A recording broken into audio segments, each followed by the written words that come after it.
This past weekend at the annual Muslim Day parade in New York City, hundreds marched on Madison Avenue and they were waving various flags. And among those flags was this one. Some flags that aren't quite so happy. But you'd have to know what that flag means to get it. Otherwise, it's just it's a black flag with Arabic writing. I wanted to bring in our National Security Advisor for TheBlaze, Buck Sexton, to explain to America exactly what that flag means. And when it was shown flying over some buildings in Madison Avenue, why that's a bad thing. Buck, welcome to the program.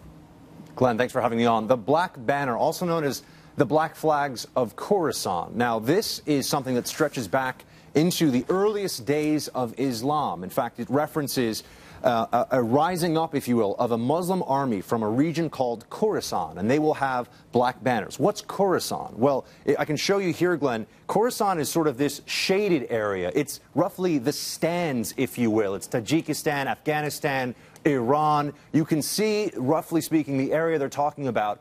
But this comes directly from Hadith. This comes from the sayings of those around the Prophet Muhammad, not the Quran, but also used for Sharia, right. Also used very...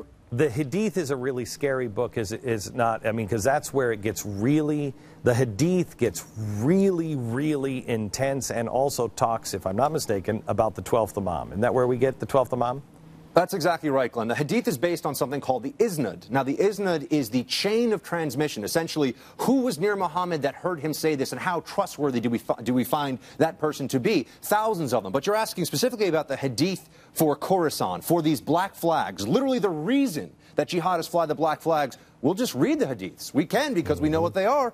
The black flags will come from the east, from Khorasan, led by mighty men with long hair and beards. Their surnames are taken from the names of their hometowns, and their first names are from a kunya, which is a nom de guerre. That's one, but you mentioned the one about the prophecy, Glenn, the Mahdi coming, the end times. That's the other Hadith that mentions this. Messenger of Allah said, if you see the black banners coming from Khorasan, that area, go to them immediately, even if you must crawl over ice, because indeed amongst them is the Caliph Al-Mahdi. That means, Glenn, the end times, the end of the world. There are others, by the way, that talk about taking over Jerusalem, of course, as part of global domination. How many times have we seen the black flags in history? Is this something that is always popping up, or is this... I mean... It's popping up more now. It's popping up more now because jihadists are on the march in a number of places. When the Umayyads actually were fighting, they were flying black flags. They were involved in that, and that goes back to the earliest days of Islam. When the Abbasid Caliphate took over from the Umayyad Caliphate, they used black flags. These are contemporary black flags, Glenn. You see over here... What do they say?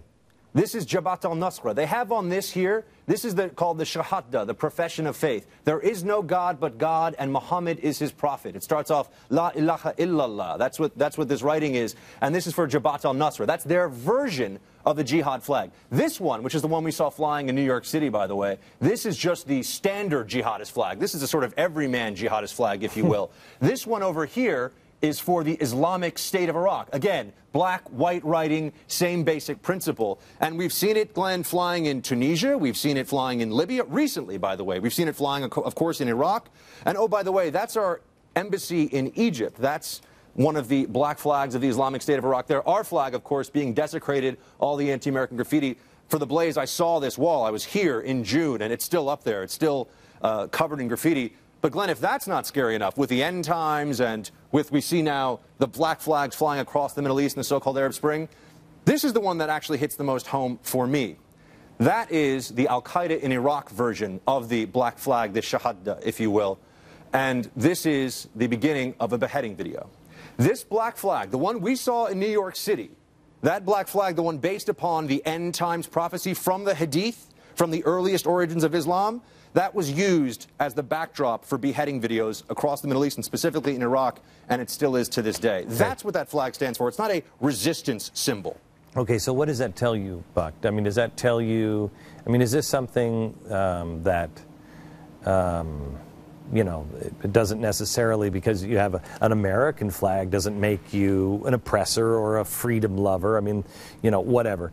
if you have this black flag and you speak Arabic and you're Muslim, do you know what that means? Well, Glenn, I saw people, if you remember, during the Occupy Wall Street protests, flying Soviet hammers and sickles. Right. I saw people flying the flag of the Soviet Union, of radical communism. And I saw the black flag at Occupy Wall Street too. Yeah. Do they recognize that Stalin's purges and Stalin's policies killed millions of people, one of the most brutal dictators of all time?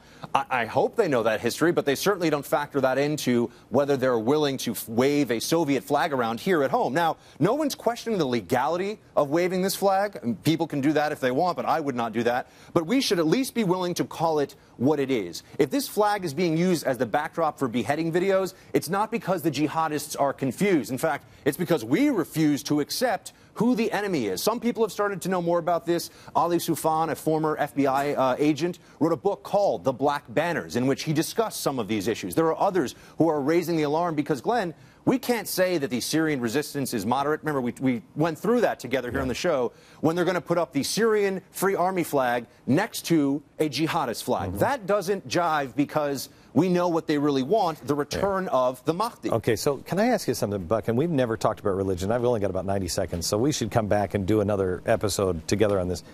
But the end time stuff with the 12th Imam and the Mahdi is really powerfully frightening stuff, and all seems to be a part of what's going on here.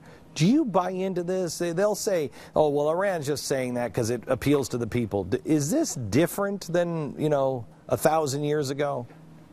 Glenn, this is the problem. I don't buy into it, but the people that are trying to take over countries like Egypt and Syria and Tunisia and Libya, they absolutely buy into it. They know these hadiths by heart. Now, some Sunni jurists will say, oh, no, those aren't good hadiths. Guess what? Bin Laden, who signed his first declaration of war against the United States from Khorasan, Afghanistan, he knew that hadith, and he cared about it enough to tell all of his followers. They believe this. They believe it is prophecy, and they are fulfilling prophecy. By the way, of course, it would be in the ruins of Jerusalem. So, Glenn, does it tie into the mindset? Does it tie into the mindset of the jihadists in the region? Of course it does. Sure does. And unfortunately, it ties into Christians and what they believe at the end of their book as well. Thank you very much, Buck. Appreciate it.